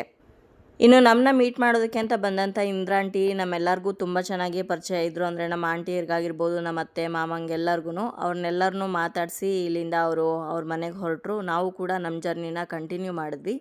ಈ ದೇವಸ್ಥಾನ ಮುಗಿಸ್ಕೊಂಡು ನೆಕ್ಸ್ಟ್ ನಾವು ಹೋಗ್ತಾ ಇರೋದು ಕಮಲಶಿಲೆ ಬ್ರಾಹ್ಮಿ ದುರ್ಗಾ ಪರಮೇಶ್ವರಿ ದೇವಸ್ಥಾನಕ್ಕೆ. ಕುಂಬಾಶಿಯಿಂದ ಕಮಲಶಿಲೆ ಸುಮಾರು 37ರಿಂದ 40 ಕಿಲೋಮೀಟರ್ ದೂರ ಆಗುತ್ತೆ. ತುಂಬಾ ಚಿಕ್ಕ ರೋಡು. ಇನ್ನು ಕಮಲಶಿಲೆಗೆ ಆ ಟೆನಿ ಕಾಸ್ಟ್ 3 ಗಂಟೆ ಒಳಗಡೆ ನಾವು ರೀಚ್ ಆಗಬೇಕಾಗಿತ್ತು. ಯಾಕಂದರೆ ನಿಮ್ಮೆಲ್ಲರಿಗೂ ಗೊತ್ತಿರ್ಬೋದು ಕಮಲಶಿಲೆಯಲ್ಲಿ ಊಟ ಎಷ್ಟು ಫೇಮಸ್ ಅಂತ. ಕೆಲವೊಂದು ಸಲ ಭಕ್ತರು ಜಾಸ್ತಿ ಇದ್ದರೆ 3 ಗಂಟೆಗೆಲ್ಲ ಊಟ ಕ್ಲೋಸ್ ಆಗಿಬಿಡುತ್ತೆ. ಹಾಗಾಗಿ ಆದಷ್ಟು ಬೇಗನೆ ಚಂಡಿಕಾ ಪರಮೇಶ್ವರಿ ದೇವರ ದರ್ಶನ ಮುಗಿಸ್ಕೊಂಡು ಇವಾಗ ಕಮಲಶಿಲೆಗೆ ಹೊರಟಿದ್ದೀವಿ. ಇನ್ನು ಕಮಲಶಿಲೆ ಬ್ರಾಹ್ಮಿ ದುರ್ಗಾ ಪರಮೇಶ್ವರಿ ದೇವಸ್ಥಾನಕ್ಕೂ ಕೂಡ ನಾನು ಇದು 2ನೇ ಸಲ ಬರ್ತಾ ಇರೋದು. ತುಂಬಾ ಅದ್ಭುತವಾದಂತಹ ಜಾಗ. ಹಾಗೆ ಅಮ್ಮನವರು ಕೂಡ ಅಷ್ಟೇ ಲಕ್ಷಣವಾಗಿ ನಮಗೆ ದರ್ಶನವನ್ನು ಕೊಡ್ತಾರೆ. ಈ ಟೈಮಲ್ಲಿ ಆಲ್ಮೋಸ್ಟ್ ತುಂಬಾ ಮಳೆ ಇದ್ದಿದ್ದರೆ ನದಿಯೆಲ್ಲ ಹುಕ್ಕಿ ದೇವಸ್ಥಾನದೊಳಗಡೆ ಎಲ್ಲ ನದಿ ನೀರು ಬರಬೇಕಾಗಿತ್ತು. ಆದರೆ ಈ ಸಲ ಮಳೆ ತುಂಬಾ ಕಡಿಮೆ ಆಗಿದ್ದರಿಂದ ನದಿ ಅಷ್ಟೊಂದು ಜೋರಾಗೇನು ಹರಿತಾ ಇರಲಿಲ್ಲ. ಇವಾಗ ನಾವು ಕಮಲಶಿಲೆ ಬ್ರಾಹ್ಮಿ ದುರ್ಗಾ ಪರಮೇಶ್ವರಿ ದೇವಸ್ಥಾನಕ್ಕೆ ರೀಚ್ ಆಗಿದ್ದೀವಿ. ನಾವು ಅಂದ್ಕೊಂಡ್ವಿ ಫಸ್ಟ್ ಹೋಗ್ಬಿಟ್ಟು ಅನ್ನಪ್ರಸಾದ ತಿನ್ಕೊಂಡು ಆಮೇಲೆ ದರ್ಶನಕ್ಕೆ ಬರೋಣ ಅಂತ. ಆದರೆ ಜನ ಸ್ವಲ್ಪ ಕಡಿಮೆನೇ ಇದ್ದರು. ಹಾಗಾಗಿ ಅವರು ಪರವಾಗಿಲ್ಲ ದರ್ಶನ ಮುಗಿಸ್ಕೊಂಡೇ ಹೋಗಿ ಅಂತ ಹೇಳಿದ್ರು. ಹಾಗಾಗಿ ಇವಾಗ ದರ್ಶನ ಮಾಡೋದಕ್ಕೆ ಅಂತ ಒಳಗಡೆ ಹೋಗ್ತಾ ಇದ್ದೀವಿ. ಆಷಾಢ ಮಾಸದಲ್ಲಿ ಶಕ್ತಿ ದೇವತೆಗಳ ದರ್ಶನ ಮಾಡೋದು ತುಂಬಾ ವಿಶೇಷ. ಅದರಲ್ಲೂ ನಾವು ಆಷಾಢದ ಮೊದಲನೇ ದಿವಸನೇ 5 ಶಕ್ತಿ ದೇವತೆಗಳ ದರ್ಶನ ಮಾಡೋದಕ್ಕೆ ಬಂದಿರೋದ್ರಿಂದ ನನಗೆ ಮಡ್ಲಕ್ಕಿ ಕೊಡಬೇಕು ಅಮ್ಮನವ್ರಿಗೆ ಅಂತ ಬಹಳನೇ ಆಸೆ ಇತ್ತು. ಹಾಗಾಗಿ ಮನೆಯಿಂದ ಮಡ್ಲಕ್ಕಿಗೆ ಬೇಕಾದಂಥ ಎಲ್ಲ ಐಟಮ್ಸ್ನು ನಾನು ಪ್ಯಾಕ್ ಮಾಡ್ಕೊಂಡು ಬಂದಿದ್ದೆ ಬೆಂಗಳೂರಿಂದ. ಅದನ್ನೆಲ್ಲ ಇವಾಗ ಒಂದು ತಟ್ಟೆಗೆ ಜೋಡಿಸ್ಕೊಂಡಿದ್ದೀನಿ. ಹಾಗೆ ಅಮ್ಮನವರ ದರ್ಶನ ಕೂಡ ಮಾಡಿಸೋದಕ್ಕೆ ಸಾಧ್ಯ ಆಗಿದೆ. ಅಮ್ಮನವ್ರನ್ನ ಇಲ್ಲಿಂದನೇ ದರ್ಶನ ಮಾಡ್ಕೊಳ್ಳಿ. ಇನ್ನು ಇಲ್ಲಿ ಹೊರಗಡೆ ಕುಂಕುಮಾರ್ಚನೆ ಹಾಗೆ ಸಂಕಲ್ಪಕ್ಕೆ ಅಂತ ಚೀಟಿ ತೊಗೊಂಡ್ರೆ ಅದು 80 ರುಪೀಸ್ ಏನೋ ಆಗುತ್ತೆ. ಆ ಚೀಟಿ ತೊಗೊಂಡ್ರೆ ನಮ್ಮ ಕೈಯಲ್ಲೇ ಸಂಕಲ್ಪ ಮಾಡಿಸಿ ನಮಗೆ ಪ್ರಸಾದವಾಗಿ ಅಮ್ಮನವರ ಕುಂಕುಮ ಎಲ್ಲ ಕೊಡ್ತಾರೆ. ಹಾಗೆ ನೀವೇನಾದರೂ ಮಡ್ಲಕ್ಕಿ ಎಲ್ಲ ತೊಗೊಂಡು ಬಂದಿದ್ರೆ ಮಡ್ಲಕ್ಕಿ ಮೇಲೆ ನಿಮ್ಮ ಕೈಲಿ ಅಕ್ಷತೆ ಎಲ್ಲ ಹಾಕಿ ಅಮ್ಮನವ್ರಿಗೆ ಆ ಮಡ್ಲಕ್ಕಿನ ಅರ್ಪಿಸ್ತಾರೆ. ನಾನು ತೊಗೊಂಡೋಗಿದ್ದಂತಹ ಮಡ್ಲಕ್ಕಿಲಿರುವಂಥ ಕಮಲದ ಹೂವು ಹಾಗೆ ಮಲ್ಲಿಗೆ ಹೂವನ್ನು ಅಮ್ಮನವ್ರಿಗೆ ಮುಡಿಸಿ ತುಂಬ ಚೆನ್ನಾಗಿ ಪೂಜೆ ಎಲ್ಲ ಮಾಡಿದ್ರು. ಹಾಗೆ ದೀಪ ಹಚ್ಚಿಸಿ ಆ ದೀಪದಿಂದನೂ ಕೂಡ ಅಮ್ಮನವ್ರಿಗೆ ಆರತಿ ಮಾಡಿಸಿದ್ರು. ಮಧ್ಯಾಹ್ನ ಟೈಮ್ ಆಗಿದ್ದಿದ್ರನೋ ಏನೋ ತುಂಬಾ ಜನ ಕಡಿಮೆ ಇದ್ದರು. ಹಾಗೆ ನಾವು ದೇವಿ ಮುಂದೆನೇ ಸಾಕಷ್ಟು ಸಮಯ ಹಾಗೆ ನಿಂತಿದ್ವಿ. ತುಂಬ ಚೆನ್ನಾಗಿ ದರ್ಶನ ಆಯಿತು. ಇನ್ನು ಕಮಲಶಿಲೆಯಲ್ಲಿರುವಂಥ ಈ ಬ್ರಾಹ್ಮಿ ದುರ್ಗಾ ಪರಮೇಶ್ವರಿ ದೇವಿ ಏನಿದ್ದಾಳೆ ಲಿಂಗರೂಪಿಯಾಗಿ ನಮಗೆ ದರ್ಶನ ಕೊಡ್ತಾಳೆ. ಜೊತೆಗೆ ಈ ದೇವಿಯಲ್ಲಿ ನಾವು ಲಕ್ಷ್ಮೀ ಸರಸ್ವತಿ ಹಾಗೆ ಕಾಳಿ ಮಾತೆಯನ್ನು ಕೂಡ ನೋಡ್ಬೋದು ಅಂತ ಹೇಳ್ತಾರೆ. ಹಾಗಾಗಿನೇ ಈ ಕ್ಷೇತ್ರವನ್ನು ದಕ್ಷಿಣದ ವೈಷ್ಣೋ ದೇವಿ ಅಂತ ಕರೀತಾರೆ. ಇಲ್ಲಿ ಆರತಿ ಎಲ್ಲ ಮಾಡಿದ್ವಿ. ಆನಂತರ ನಾವು ಕೊಟ್ಟಿರೋವಂಥ ಮಡ್ಲಕ್ಕಿನೆಲ್ಲ ಅಮ್ಮನವ್ರಿಗೆ ಅರ್ಪಿಸಿ ನಾವು ಕೊಟ್ಟಿರೋ ಹೂನೆಲ್ಲ ಅಮ್ಮನವ್ರಿಗೆ ಮುಡಿಸಿ ಇವಾಗ ಆರತಿ ಮಾಡ್ತಾ ಇದ್ದಾರೆ. ನೀವು ಕೂಡ ಆರತಿನ ನೋಡಿ. ಇನ್ನು ಈ ವಿಡಿಯೋದಲ್ಲಿ 5 ದೇವಸ್ಥಾನಗಳ ಬಗ್ಗೆ ನಾನು ಕಂಪ್ಲೀಟಾಗಿ ಇನ್ಫಾರ್ಮೇಷನ್ ಕೊಡೋದಕ್ಕಾಗಲ್ಲ. ಹಾಗಾಗಿ ಕಮಲಶಿಲೆ ಆಗಿರ್ಬೋದು, ಹಲವು ಮಕ್ಕಳ ತಾಯಿ ಅಮೃತೇಶ್ವರಿ ಆಗಿರ್ಬೋದು, ಮೂಕಾಂಬಿಕೆ ದೇವಿ ಆಗಿರ್ಬೋದು, ಸಿಗಂದೂರು ಚೌಡೇಶ್ವರಿ ದೇವಿ ಆಗಿರ್ಬೋದು, ಎಲ್ಲ ದೇವಸ್ಥಾನಗಳ ಬಗ್ಗೆ ಸಪ್ರೇಟಾಗಿ ನಾನು ವಿಡಿಯೋ ಮಾಡಿ ನಿಮಗೆ ಡೀಟೇಲ್ ಆಗಿ ಇನ್ಫಾರ್ಮೇಷನ್ ಕೊಡ್ತೀನಿ. ಒಂದೇ ವಿಡಿಯೋದಲ್ಲಿ ಪೂರ್ತಿ ಇನ್ಫಾರ್ಮೇಷನ್ ಕೊಡ್ತಾ ಹೋದರೆ ತುಂಬಾ ಲಾಂಗ್ ಆಗುತ್ತೆ ವಿಡಿಯೋ ಅಂತ ಹೇಳಿ. ನಮಗೆ ದರ್ಶನ ಎಲ್ಲ ತುಂಬ ಚೆನ್ನಾಗಾಯಿತು. ಹೊರಗಡೆ ಹೋಗ್ತಾ ಇದ್ದಾಗ ನಮಗೆ ಪ್ರಸಾದ ಕೂಡ ಕೊಟ್ಟರು. ಅಮ್ಮನವರ ಕುಂಕುಮ ಹಾಗೆ ಹೂವು ಜೊತೆಗೆ ಮಡ್ಲಕ್ಕಿ ಕೊಟ್ಟಿದ್ವಲ್ಲ ಅದರಲ್ಲಿ ಆ ತಟ್ಟೆಯಲ್ಲಿ ಸ್ವಲ್ಪ ಅಕ್ಕಿಯನ್ನು ವಾಪಸ್ ಹಾಕಿ ಕೊಟ್ಟಿದ್ದರು. ಇದನ್ನು ತೊಗೊಂಡೋಗಿ ನಾವು ಅಕ್ಕಿ ಡಬ್ಬದಲ್ಲಿ ಹಾಕಿಡಬೇಕು. ಈಗ ಪ್ರಸಾದದ ಹಾಲ್ಗೆ ಬಂದಿದ್ದೀವಿ. ತುಂಬಾ ಜನ ನಿಂತಿದ್ದರು. ಇನ್ನೊಂದಷ್ಟು ಜನ ಒಳಗಡೆ ಊಟ ಮಾಡ್ತಾಯಿದ್ರು. ಅವ್ರದ್ದೆಲ್ಲ ಊಟ ಆದಮೇಲೆ ಮತ್ತೆ ನಮ್ಮನ್ನ ಒಳಗಡೆ ಬಿಡ್ತಾರೆ. ಕಮಲಶಿಲೆ ದೇವಿ ದೇವಸ್ಥಾನದಲ್ಲಿ ಅನ್ನಪ್ರಸಾದ ತುಂಬಾ ಫೇಮಸ್ಸು. ಈ ದೇವಸ್ಥಾನದಲ್ಲಿ ನಮಗೆ ಯಾವ ಮದುವೆ ಊಟಕ್ಕೂ ಕಡಿಮೆ ಇಲ್ಲ, ಅಷ್ಟು ಚೆನ್ನಾಗಿ ಊಟವನ್ನು ಬಡಿಸ್ತಾರೆ. ಅದರಲ್ಲೂ ಬಾಳೆ ಎಲೆ ಊಟ, ಉಪ್ಪು, ಉಪ್ಪಿನಕಾಯಿ, ಹಪ್ಪಳ, ಪಲ್ಯ, ಚಟ್ನಿ ಈ ರೀತಿ ಬೇರೆ ಬೇರೆ ವೆರೈಟಿ ಇರುತ್ತೆ. ಅನ್ನ ಸುಮಾರು ನಿಮಗೆ 4-5 ಸಲ ಕೇಳ್ಕೊಂಡು ಬರ್ತಾರೆ. ಒಂದು ಸಲ ಸಾಂಬಾರಿಗೆ, ಇನ್ನೊಂದು ಸಲ ರಸಮ್ಗೆ, ಮತ್ತೊಂದು ಸಲ ಮಜ್ಜಿಗೆಗೆ, ಈ ರೀತಿ 2 ವೆರೈಟಿ ಸ್ವೀಟ್ ಇರುತ್ತೆ, ಪಾಯಸ ಹಾಗೆ ಪೊಂಗಲ್ಲು. ಇನ್ನು ಅಷ್ಟೇ ರುಚಿಯಾಗಿರುತ್ತೆ ಊಟ ಕೂಡ. ಲಾಸ್ಟ್ ಟೈಮ್ ಈ ದೇವಸ್ಥಾನಕ್ಕೆ ಬಂದಾಗ ಸಂಜೆ ಆಗಿತ್ತು, ನಮಗೆ ಊಟ ಸಿಕ್ಕಿರಲಿಲ್ಲ. ಈ ಟೈಮ್ ಮಿಸ್ ಮಾಡ್ಕೊಳ್ಳೋದೇ ಬೇಡ ಅಂತ ಹೇಳಿ ಮಧ್ಯಾಹ್ನ ಕರೆಕ್ಟಾಗಿ ಊಟದ ಟೈಮಿಗೆ ನಾವು ಈ ದೇವಸ್ಥಾನಕ್ಕೆ ಬಂದಿದ್ವಿ. ಅಮ್ಮನವ್ರ ದರ್ಶನ ಕೂಡ ತುಂಬ ಚೆನ್ನಾಗಾಯಿತು. ಹಾಗೆ ಅನ್ನ ಪ್ರಸಾದ ಕೂಡ ನಮಗೆ ಸಿಕ್ತು. ಆ್ಯಕ್ಚುಲಿ ನಾವು ಹೋಗಿದ್ದಿದ್ದು ಸ್ವಲ್ಪ ತಡ ಆಗಿದ್ದರಿಂದ 1-2 ವೆರೈಟಿ ಖಾಲಿ ಆಗಿತ್ತು. ಆದರೂ ಕೂಡ ಎಲೆ ತುಂಬ ಹೋಗೋವಷ್ಟು ಊಟ ಬಡಿಸ್ತಾರೆ ಇಲ್ಲಿ. ಮೊದಲೇ ಹೇಳ್ದಾಗೆ ವೈಟ್ ರೈಸನ್ನು ಸುಮಾರು ಒಂದು 3-4 ಸಲ ಕೇಳ್ಕೊಂಡು ಬರ್ತಾರೆ. ಸಾರಿಗೊಂದ್ಸಲ, ರಸಮ್ಗೊಂದ್ಸಲ, ಮಜ್ಜಿಗೆಗೊಂದ್ಸಲ, ಈ ರೀತಿ ಅದ್ಭುತ ಅಂತ ಹೇಳ್ಬೋದು ಅನ್ನಪ್ರಸಾದ. ಕಮಲಶಿಲೆಗೆ ನೀವೇನಾದರೂ ಬಂದರೆ ಖಂಡಿತವಾಗ್ಲೂ ಅನ್ನಪ್ರಸಾದ ಮಿಸ್ ಮಾಡ್ಕೊಳ್ಳೇಬೇಡಿ. ಕರೆಕ್ಟಾಗಿ ಟೈಮ್ ನೋಡಿಕೊಂಡು 12 ಗಂಟೆಯಿಂದ 3 ಗಂಟೆ ಒಳಗಡೆ ನೀವು ದೇವಸ್ಥಾನಕ್ಕೆ ಬರೋದಕ್ಕೆ ಟ್ರೈ ಮಾಡಿ. ಹಾಗೆ ಎಲ್ಲೇ ಆಗಲಿ ಅನ್ನಪ್ರಸಾದಕ್ಕೆ ಬಂದಾಗ ದಯವಿಟ್ಟು ಅನ್ನವನ್ನು ವೇಸ್ಟ್ ಮಾಡೋದಕ್ಕೆ ಹೋಗಬೇಡಿ. ನಿಮ್ಗೆ ಎಷ್ಟು ಬೇಕೋ ಅಷ್ಟು ಮಾತ್ರನೇ ಬಡಿಸ್ಕೊಂಡು ಊಟ ಮಾಡಿ. ನೋಡಿ, ಮೊದಲು ಪೊಂಗಲ್ ಬಡಿಸಿದ್ರು, ಇವಾಗ ಬಾರ್ಲಿಯಿಂದ ಮಾಡಿರೋವಂಥ ಪಾಯಸವನ್ನು ಬಡಿಸಿದ್ದಾರೆ. ಸಖತ್ತಾಗಿತ್ತು ಪೊಂಗಲ್ಲು ಹಾಗೆ ಪಾಯಸ. ನಾನು ಯೂಶ್ವಲಿ ಸ್ವೀಟ್ ತಿನ್ನೋದಿಲ್ಲ, ಆದರೆ ಇಲ್ಲಿ ತುಂಬಾ ಚೆನ್ನಾಗಿತ್ತು. ಇವಾಗ ಮಜ್ಜಿಗೆ ಕೊಟ್ಟಿದ್ದಾರೆ, ಮೊಸರನ್ನ ಕೂಡ ಕೇಳ್ತಾರೆ. ನಾನು ಮೊಸರೇನೋ ಹಾಕ್ಸ್ಕೊಡ್ಲಿಲ್ಲ, ಆದರೆ ಮಜ್ಜಿಗೆ ಕುಡಿದ್ವಿ 1 ಲೋಟ. ಪೂರ್ತಿ ಎಲೆ ಖಾಲಿ ಮಾಡಿ ಕೈ ತೊಳ್ಕೊಂಡು ಇವಾಗ ಮತ್ತೆ ದೇವಸ್ಥಾನದ ಮುಂದೆ ಹೋಗ್ತಾ ಇದ್ದೀವಿ. ಮತ್ತೊಂದು ಸಲ ದರ್ಶನ ಮಾಡಿಕೊಂಡು ಕುಬ್ಜಾ ನದಿ ಸೇತುವೆ ಎಲ್ಲ ಇದೆ, ಸ್ವಲ್ಪ ಅಲ್ಲೆಲ್ಲ ನೋಡ್ಕೊಂಡು ಬರೋಣ ಅಂತ. ಇನ್ನು ದೇವಸ್ಥಾನದಲ್ಲಿ ನೀವು ಚಂಡಿಕಾ ಹೋಮನೆಲ್ಲ ಮಾಡಿಸ್ಬೋದು. ಇಲ್ಲಿ ಮೊದಲೇ ಬುಕ್ ಮಾಡ್ಕೊಳ್ಬೇಕು. ಹಾಗೆ ಉಳ್ಕೊಳ್ಳೋದಕ್ಕೆ ರೂಮಿನ ವ್ಯವಸ್ಥೆ ಎಲ್ಲ ಇದೆ. ಬೆಂಗಳೂರಿಂದ ಇಲ್ಲಿಗೆ ಡೈರೆಕ್ಟಾಗಿ ಒಂದೇ ಒಂದು ಬಸ್ ಇದೆ. ಅದ್ರ ಬಗ್ಗೆ ಇನ್ಫಾರ್ಮೇಷನ್ನ ನಾನು ಇದ್ರ ಬಗ್ಗೆನೇ ಸಪ್ರೇಟ್ ವಿಡಿಯೋ ಮಾಡ್ತೀನಲ್ವ, ಆ ವಿಡಿಯೋದಲ್ಲಿ ಕೊಡ್ತೀನಿ ಹೇಗೆ ಹೋಗಬೇಕು ಅಂತ ಹೇಳಿ. ಇನ್ನು ದೇವಸ್ಥಾನದ ಮುಂಭಾಗದಲ್ಲಿ ಅಷ್ಟೊಂದು ಜಾಸ್ತಿ ಏನು ಅಂಗಡಿಗಳಿಲ್ಲ. ಇರೋವಂಥ ಕೆಲವು ಅಂಗಡಿಗಳಲ್ಲೇ ಬಳೆ ಮಾರ್ತಾ ಇರ್ತಾರೆ. ನೀವು ಬೇಕಿದ್ರೆ ಇಲ್ಲಿ ಬಳೆ ತೊಡಿಸ್ಕೋಬೋದು. ಆವಾಗಲೇ ದೇವಸ್ಥಾನಕ್ಕೆ ಬಂದಿದ ತಕ್ಷಣ ನನಗೆ ಗೋಪುರ ತೋರಿಸೋದಕ್ಕಾಗಿರಲಿಲ್ಲ. ಬಂದಿದ ತಕ್ಷಣ ಒಳಗಡೆ ದೇವ್ರ ದರ್ಶನ ಕೊಟ್ಟೋದ್ವಿ. ಹಾಗಾಗಿ ಇವಾಗ ಮತ್ತೊಂದು ಸಲ ಗೋಪುರವನ್ನು ತೋರಿಸ್ತಾ ಇದ್ದೀನಿ, ನೋಡ್ಕೊಳ್ಳಿ. ಕಾಡಿನ ಮಧ್ಯೆ ಇರುವಂತಹ ದೇವಸ್ಥಾನ ಇದು. ಇಲ್ಲಿ ಸಿಕ್ಕಾಪಟ್ಟೆ ಅಂದರೆ ಸಿಕ್ಕಾಪಟ್ಟೆ ಮಳೆ ಆಗುತ್ತೆ. ಆದರೆ ಈ ವರ್ಷ ಸ್ವಲ್ಪ ಮಳೆ ಕಡಿಮೆ ಇದ್ದಿದ್ದರಿಂದ ಅಷ್ಟೊಂದು ಮಳೆ ಇಲ್ಲ. ಎಷ್ಟೊಂದು ಮಳೆ ಇರುತ್ತೆ ಅಂದರೆ ಇಲ್ಲಿ ಹರಿಯುವಂಥ ಕುಬ್ಜಾ ನದಿ ದೇವಸ್ಥಾನದ ಒಳಗಡೆ ಅಮ್ಮನವರ ಪಾದ ಮುಟ್ಟೋವರೆಗೂ ಕೂಡ ಜೋರಾಗಿ ಹರಿಯುತ್ತಾಳೆ. ಇವಾಗ ನೀವು ನೋಡ್ತಾ ಇರೋದು ಕುಬ್ಜಾ ನದಿ. ಇದೊಂದು ಶಾಪಗ್ರಸ್ತ ನದಿ ಅಂತ ಹೇಳ್ಬೋದು. ವರ್ಷ ಪೂರ್ತಿ ನದಿ ಇದೆಯೋ ಇಲ್ವೋ ಅನ್ನೋ ಹಾಗಿರುತ್ತೆ, ಆದರೆ ಮಳೆಗಾಲದಲ್ಲಿ ಮಾತ್ರ ಉಕ್ಕಿ ಹರಿದು ಅಮ್ಮನವರ ಪಾದ ತೊಳೆಯುತ್ತೆ. ಯಾಕಾಗಿ ಈ ನದಿಗೆ ಕುಬ್ಜಾ ನದಿ ಅಂತ ಹೆಸರು ಬಂತು, ಯಾರು ಈ ನದಿಗೆ ಶಾಪ ಕೊಟ್ಟಿದ್ದು, ಹಾಗೆ ಈ ನದಿಯ ಶಾಪ ವಿಮೋಚನೆ ಹೇಗಾಯಿತು ಅನ್ನೋದನ್ನು ಕಮಲಶಿಲೆ ಬ್ರಾಹ್ಮಿ ದುರ್ಗಾ ಪರಮೇಶ್ವರಿ ದೇವಸ್ಥಾನದ ಬಗ್ಗೆನೇ ಸಪ್ರೇಟ್ ವಿಡಿಯೋ ಮಾಡಿದಾಗ ತಿಳಿಸ್ಕೊಡ್ತೀನಿ.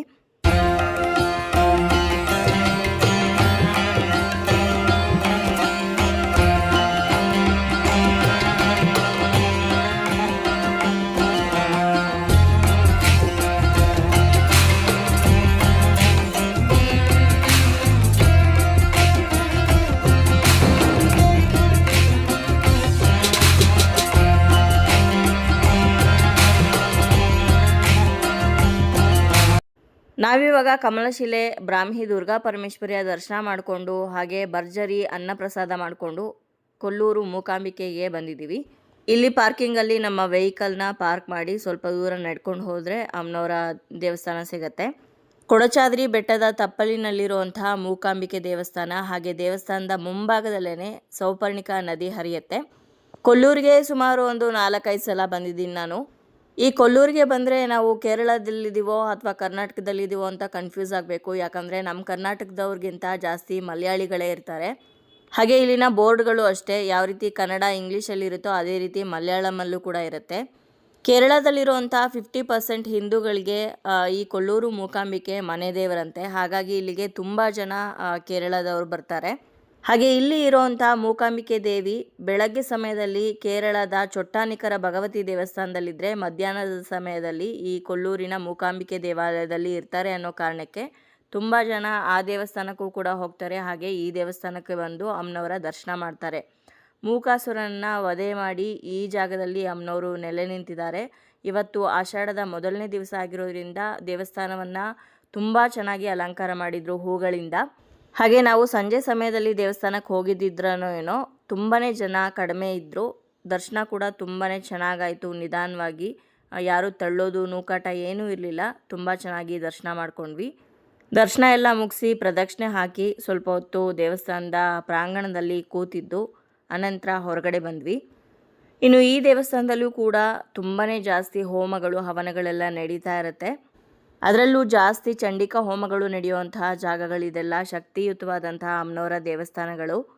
ಯಾರಿಗೆಲ್ಲ ಮನೆಯಲ್ಲಿ ಚಂಡಿಕಾ ಹೋಮವನ್ನು ಅಥವಾ ಬೇರೆ ಹೋಮಗಳನ್ನು ಮಾಡಿಸೋದಕ್ಕಾಗಲ್ವೋ ಅಂಥವರು ಇಂತಹ ಪ್ರಮುಖವಾದಂತಹ ದೇವಸ್ಥಾನಗಳಿಗೆ ಬಂದು ಇಲ್ಲೇ ಅವರು ಹೋಮಗಳನ್ನು ನಡೆಸ್ತಾರೆ. ನಾವು ಈ ದೇವಸ್ಥಾನಕ್ಕೆ ಬಂದಾಗ ಸುಮಾರು ಒಂದು 5:30 ಆಗಿತ್ತು. ಒಳ್ಳೆ ಗೋಧೂಳಿ ಸಮಯ. ದೇವಿ ದರ್ಶನ ಮಾಡಿಕೊಂಡು ಇವಾಗ ಇಲ್ಲಿಂದ ಹೊರಡ್ತಾ ಇದ್ದೀವಿ. ಇನ್ನು ಕೊಲ್ಲೂರು ಮೂಕಾಂಬಿಕೆ ದೇವಸ್ಥಾನದ ಬಗ್ಗೆನೂ ಕೂಡ ಸಪ್ರೇಟಾಗಿ ವಿಡಿಯೋ ಮಾಡ್ತೀನಿ. ಹಿಸ್ಟ್ರಿ, ಹಿನ್ನೆಲೆ ಎಲ್ಲದನ್ನು ಕೂಡ ಆ ವಿಡಿಯೋದಲ್ಲಿ ಹೇಳ್ತೀನಿ. ನಮ್ಮ ಕರ್ನಾಟಕದಲ್ಲಿ ಇರುವಂಥ ಶಕ್ತಿಪೀಠಗಳಲ್ಲಿ ಈ ದೇವಸ್ಥಾನ ಕೂಡ ಒಂದು ಅಂತ ಹೇಳ್ಬೋದು. ದರ್ಶನ ಎಲ್ಲ ತುಂಬ ಚೆನ್ನಾಗಾಯಿತು. ದರ್ಶನ ಮುಗಿಸ್ಕೊಂಡು ವಾಪಸ್ ನಮ್ಮ ಟಿ ಕಡೆ ಹೋಗ್ತಾ ಇದ್ವಿ. ಆ ಟೈಮಲ್ಲಿ ಇಲ್ಲಿ ಲೆಮನ್ ಸೋಡಾ ಕಾಣಿಸ್ತು. ಹಾಗಾಗಿ ಒಂದು ಮಸಾಲ ಲೆಮನ್ ಸೋಡಾ ಕುಡಿಯೋಣ ಅಂಥೇಳಿ ಕುಡ್ಕೊಂಡು ಇವಾಗ ಕೊನೆಯ ದೇವಸ್ಥಾನಕ್ಕೆ ಹೋಗ್ತಾ ಇದ್ದೀವಿ, ಸಿಗಂದೂರು ಚೌಡೇಶ್ವರಿ ದೇವಸ್ಥಾನಕ್ಕೆ.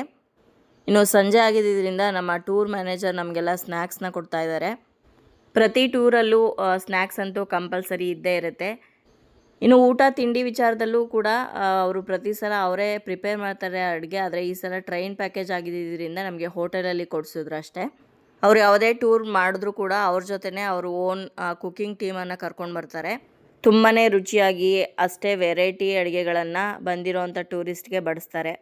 ನಂದಿದು 3ನೇ ಟ್ರಿಪ್ ಇವ್ರ ಜೊತೆ. ಮೊದಲನೇ ಸಲ ತ್ರಿರಂಗ ದರ್ಶನಕ್ಕೆ ಹೋಗಿದ್ದೆ. ಅದಾದಮೇಲೆ ಕೊಟ್ಟಿಯೂರು ದರ್ಶನ ಮಾಡಿಕೊಂಡು ಇವಾಗ ಆಷಾಢ ಮಾಸದಲ್ಲಿ ಒಂದೇ ದಿವಸ 5 ಶಕ್ತಿ ದೇವತೆಗಳ ದರ್ಶನವನ್ನು ಮಾಡ್ತಾಯಿದ್ದೀನಿ.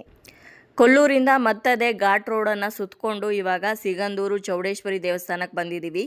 ಈ ಆರ್ಚ್ ಕಾಣಿಸ್ತಾ ಇದೆಯಲ್ಲ, ಇಲ್ಲಿಂದ ಸ್ವಲ್ಪ ದೂರ ಮುಂದಕ್ಕೆ ಹೋದರೆ ನಮಗೆ ಮೇಯ್ನ್ ದೇವಸ್ಥಾನ ಸಿಗುತ್ತೆ.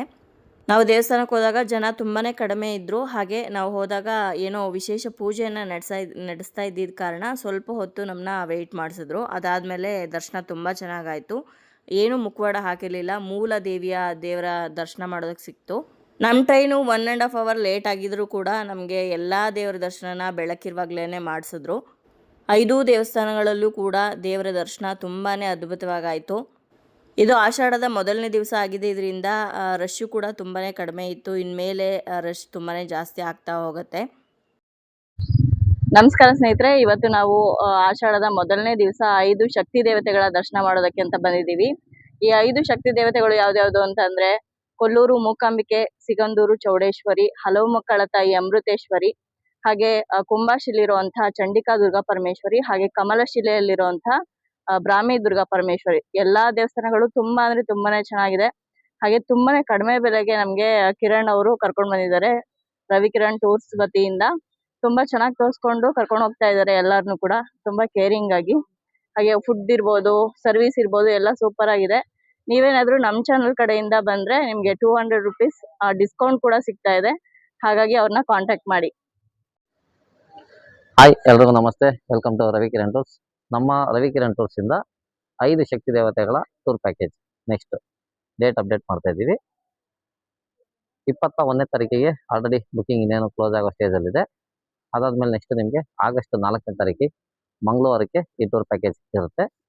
ಈ 5 ಶಕ್ತಿ ದೇವತೆಗಳು ಯಾವ್ದು ಅಂದ್ರೆ, ಒಂದು ಕೊಲ್ಲೂರು ಮೂಕಾಂಬಿಕೆ, ಸಿಗಂದೂರು ಚೌಡೇಶ್ವರಿ, ಹಲವು ಮಕ್ಕಳ ತಾಯಿ ಅಮೃತೇಶ್ವರಿ ದೇವಸ್ಥಾನ ಒಂದು, ಮತ್ತೆ ಕಮಲಶಿಲೆ ಬ್ರಾಹ್ಮಿ ದುರ್ಗಾ ಪರಮೇಶ್ವರಿ ಒಂದು, ನೆಕ್ಸ್ಟ್ ಚಂಡಿಕಾ ದುರ್ಗಾ ಪರಮೇಶ್ವರಿ ಒಂದು. ಈ 5 ದೇವಸ್ಥಾನಗಳು ಕವರ್ ಆಗ್ತಕ್ಕಂಥ ಪ್ಯಾಕೇಜ್ ಅಮೌಂಟ್ ಬಂದು ನೀವು ಆಲ್ಮೋಸ್ಟ್ ಇವಾಗ ಏನು ನೋಡಿರ್ತೀರಾ 2400 ರೂಪಾಯಿ ಪ್ಯಾಕೇಜ್ ಅಮೌಂಟ್ ಇತ್ತು. ಇದನ್ನ ಇನ್ನೂ ಡಿಸ್ಕೌಂಟ್ ಮಾಡಿ, ಯಾಕಂದ್ರೆ ನಮ್ಮ ಪ್ಯಾಕೇಜ್ನ ಕದ್ದು ಬೇರೆಯವರೆಲ್ಲ ಮಾಡೋ ಥರ ಇದ್ದಾರೆ. 2400 ರೂಪಾಯಿ ಪ್ಯಾಕೇಜ್ನ 2200 ರೂಪಾಯಿ ಮಾಡ್ತಾ ಇದ್ದೀವಿ. ನೆಕ್ಸ್ಟ್ ಇದೇ ಸರ್ವಿಸ್ ಏನಿದೆ, ಇದೇ ಸರ್ವಿಸ್ 2200 ರೂಪಾಯಿ ಸಿಗುತ್ತೆ. ನಮ್ಮನ್ನ ಕದ್ದು ಮಾಡ್ತಾ ಇರೋದು ಪ್ಯಾಕೇಜ್ಗಳಿಗೆಲ್ಲ ಕಾಂಪಿಟೇಷನ್ ಏನಿದೆ, ಅವರು ನಮ್ಮ ಹತ್ರನೇ ಬಂದು ಕದ್ದು ಮಾಡ್ತಾ ಇರೋದ್ರಿಂದ ನಾವಿಂದ 200 ರೂಪಾಯಿ ಕಡಿಮೆ ಮಾಡಿ ಪ್ಯಾಕೇಜ್ ಕೊಡ್ತಾ ಇದೀವಿ ಕಸ್ಟಮರ್ಗೆ. ಇವಾಗ ಏನು ಸರ್ವಿಸ್ ಇದೆ, ಈ ಸರ್ವಿಸಲ್ಲಿ ಯಾವುದೇ ಥರ ಕಾಂಪ್ರಮೈಸ್ ಅನ್ನೋದು ಇರೋದಿಲ್ಲ. 2200 ರೂಪಾಯಿಗೆ ನಮ್ಮ ಹತ್ರ ನೀವು ಒಂದ್ಸತಿ ಬಂದು ಸರ್ವಿಸನ್ನು ನೋಡ್ಬೋದು. ಇಷ್ಟ ಆಗಿದ್ದಲ್ಲಿ ನೀವು ಬೇರೆಯವ್ರು ರೆಫರ್ ಮಾಡ್ಬೋದು. ಯಾಕಂದರೆ 100-200 ರೂಪಾಯಿ ಸೇವ್ ಆದ್ರೂ ತುಂಬ ಯೂಸ್ ಆಗುತ್ತೆ ಅಂತ ನಾನು ಯೋಚನೆ ಮಾಡಿ ಪ್ಯಾಕೇಜ್ ಅಮೌಂಟನ್ನು 200 ರೂಪಾಯಿ ಕಡಿಮೆ ಮಾಡಿನೇ ಕೊಡ್ತಾ ಇದ್ದೀನಿ. 2200 ರೂಪಾಯಿಗೆ ಈ ಪ್ಯಾಕೇಜ್ ಸಿಗುತ್ತೆ. ಆಗಸ್ಟ್ 4ನೇ ತಾರೀಕಿಗೆ ಪ್ಯಾಕೇಜ್ ಬುಕ್ಕಿಂಗ್ ಆಲ್ರೆಡಿ ಓಪನ್ ಆಗಿದೆ. Thank you. ಎಲ್ಲ ದೇವರ ದರ್ಶನ ಮುಗಿಸ್ಕೊಂಡು ಇವಾಗ ರೈಲ್ವೆ ಸ್ಟೇಷನ್ ಹತ್ರನೇ ಇರುವಂತಹ ಒಂದು ಹೋಟೆಲಿಗೆ ಬಂದಿದ್ದೀವಿ. ಇಲ್ಲಿ ನಮಗೆ ಜೋಳದ ರೊಟ್ಟಿ ಊಟ ಕೊಡಿಸಿದ್ರು. ಜೋಳದ ರೊಟ್ಟಿ ಹಾಗೆ ಅಕ್ಕಿ ರೊಟ್ಟಿ 2 ಥರದ್ದು ರೊಟ್ಟಿ ಇತ್ತು. ಹಾಗೆ ರೊಟ್ಟಿ ಜೊತೆ ಅನ್ಲಿಮಿಟೆಡ್ ಆಗಿ ನಿಮಗೆ ಎಷ್ಟು ಬೇಕಿದ್ರೂ ರೈಸ್ನ ಬಡಿಸ್ಕೊಂಡು ಊಟ ಮಾಡ್ಬೋದಾಗಿತ್ತು. ಬ್ರೇಕ್ಫಾಸ್ಟ್ಗೆ ಮತ್ತು ಡಿನ್ನರ್ಗೆ 2 ಟೈಮಲ್ಲೂ ಕೂಡ 1 ಲೀಟರ್ ವಾಟರ್ ಬಾಟಲ್ನು ಕೂಡ ಪ್ರೊವೈಡ್ ಮಾಡಿದರು. ರವಿಕಿರಣ್ ಟೂರ್ಸ್ ಅವ್ರದ್ದು ನಂಬರ್ ನಾನು ಡಿಸ್ಕ್ರಿಪ್ಷನ್ ಬಾಕ್ಸಲ್ಲಿ ಹಾಕಿರ್ತೀನಿ, ಹಾಗೆ ಕಮೆಂಟ್ಸಲ್ಲೂ ಕೂಡ ಹಾಕಿರ್ತೀನಿ. ನೀವು ಬೇಕಿದ್ರೆ ಅವ್ರನ್ನ ಕಾಂಟ್ಯಾಕ್ಟ್ ಮಾಡಿ ಟೂರ್ಗೆ ಹೋಗಿ ಬರ್ಬೋದು. ಇದೊಂದೇ ಟೂರ್ ಪ್ಯಾಕೇಜ್ ಅಂತ ಅಲ್ಲ, ಇವ್ರ ಜೊತೆ ತುಂಬಾ ಟೂರ್ ಪ್ಯಾಕೇಜ್ಗಳಿದೆ. ಕಾಶಿ, ಅಯೋಧ್ಯ, ಪ್ರಯಾಗ್ರಾಜ್ ಆಗಿರ್ಬೋದು, ಡೆಲ್ಲಿ, ಆಗ್ರಾ, ಮಥುರಾ ಪ್ಯಾಕೇಜ್ ಆಗಿರ್ಬೋದು. ಹೀಗೆ ಲೋಕಲ್ ಪ್ಲೇಸಸ್ಗಳು ಕೂಡ ತುಂಬಾ ಜಾಸ್ತಿ ಟ್ರಿಪ್ಗಳಿದೆ. ಅದನ್ನೆಲ್ಲ ನೀವು ನೋಡ್ಕೊಂಡು ಬರ್ಬೋದು. ನಮ್ಮದು ಊಟ ಎಲ್ಲ ಆದಮೇಲೆ ಟಿ ಟಿ ಅವರು ವಾಪಸ್ ನಮ್ಮನ್ನ ಕರ್ಕೊಂಡು ಬಂದು ರೈಲ್ವೆ ಸ್ಟೇಷನ್ಗೆ ಡ್ರಾಪ್ ಮಾಡಿದ್ರು. ನಾವು ಯಾವ ಟ್ರೈನಲ್ಲಿ ಬೆಳಗ್ಗೆ ಬಂದಿದ್ವೋ ಅದೇ ಟ್ರೈನಲ್ಲಿ ಇವಾಗ ರಿಟರ್ನ್ ಹೋಗ್ತಾ ಇದ್ದೀವಿ ಬೆಂಗಳೂರಿಗೆ. ರಾತ್ರಿ 9:15ಗೆ ಸಾಗರ ರೈಲ್ವೆ ಸ್ಟೇಷನ್ಗೆ ಮೈಸೂರು ತಾಳಗೊಪ್ಪ ಎಕ್ಸ್ಪ್ರೆಸ್ ಬರುತ್ತೆ. ಅದೇ ಟ್ರೈನ್ನ ಹತ್ಕೊಂಡು ನಾವು ಬೆಂಗಳೂರನ್ನು ರೀಚ್ ಆಗ್ಬೋದು. ಬೆಂಗಳೂರಿಗೆ ಅರ್ಲಿ ಮಾರ್ನಿಂಗ್ ಎಲ್ಲ ರೀಚ್ ಆಗಿಬಿಡ್ತಾನೆ, 4:15ಗೆ ಎಲ್ಲ ನಾವು ಬೆಂಗಳೂರನ್ನು ತಲುಪಿರ್ತೀವಿ. ಬೆಳಗ್ಗೆಯಿಂದ ತುಂಬಾ ಓಡಾಡಿ ಸುಸ್ತಾಗಿದೆ. ಒಂದ್ಸಲ ಇವಾಗ ಟ್ರೈನ್ ಹತ್ತಿದ್ರೆ ಮಲ್ಕೊಂಡ್ರೆ ಬೆಳಗ್ಗೆನೇ ಎಚ್ಚರ ಆಗೋದು. ಟ್ರೈನ್ ಕರೆಕ್ಟಾಗಿ 4:15ಗೆಲ್ಲ ಮೆಜೆಸ್ಟಿಕ್ ರೈಲ್ವೆ ಸ್ಟೇಷನ್ನ ರೀಚ್ ಆಗಿತ್ತು. ನಾವಿವಾಗ ಟ್ರೈನಿಂದ ಇಳ್ಕೊಂಡು ವಾಪಸ್ ನಮ್ಮ ಮನೆಗಳಿಗೆ ಬಸ್ಗಳ ಮುಖಾಂತರ ಹೋಗ್ತಾ ಇದ್ದೀವಿ. ಸೊ ಸಕ್ಸಸ್ಫುಲಿ ಆಗಿ ಒಂದೇ ದಿವಸ ಆಷಾಢ ಮಾಸದಲ್ಲಿ 5 ಶಕ್ತಿ ದೇವತೆಗಳ ದರ್ಶನ ಮಾಡ್ಕೊಂಡು ಬಂದ್ವಿ. ತುಂಬಾ ಖುಷಿ ಆಯಿತು. ನಮ್ಮನ್ನ ಸೇಫಾಗಿ ಕರ್ಕೊಂಡು ಹೋಗಿ ಬಂದಂಥ ರವಿಕಿರಣ್ ಟೂರ್ಸ್ ಅವ್ರಿಗೆ ತುಂಬ ಥ್ಯಾಂಕ್ಸ್ ಹೇಳ್ತಾ ಇವತ್ತಿನ ಈ ವಿಡಿಯೋನ ಇಲ್ಲಿಗೆ ಮುಗಿಸ್ತಾ ಇದ್ದೀನಿ. ವಿಡಿಯೋ ನಿಮ್ಮೆಲ್ಲರಿಗೂ ಇಷ್ಟ ಆಗಿರ್ಬೋದು, ಉಪಯೋಗ ಆಗಿರ್ಬೋದು ಅಂತ ಭಾವಿಸ್ತೀನಿ. ಇಷ್ಟ ಆಗಿದ್ರೆ ಲೈಕ್ ಮಾಡಿ, ಹಾಗೆ ಬೇರೆಯವ್ರಿಗೂ ಕೂಡ ಶೇರ್ ಮಾಡಿ. ನಿಮ್ಮ ಅನಿಸಿಕೆ ಅಭಿಪ್ರಾಯವನ್ನು ಖಂಡಿತವಾಗ್ಲೂ ಕಮೆಂಟ್ ಮುಖಾಂತರ ಬರೆದು ತಿಳಿಸಿ. ಮತ್ತೊಂದು ಇಂಟ್ರೆಸ್ಟಿಂಗ್ ವ್ಲಾಗ್ ಜೊತೆಗೆ ನಿಮ್ಮನ್ನ ಮತ್ತೆ ಭೇಟಿ ಆಗ್ತೀನಿ. ಅಲ್ಲಿಯವರೆಗೂ ಧನ್ಯವಾದಗಳು. ಲೋಕ ಸಮಸ್ತ ಸುಖಿನೋ ಭವಂತು.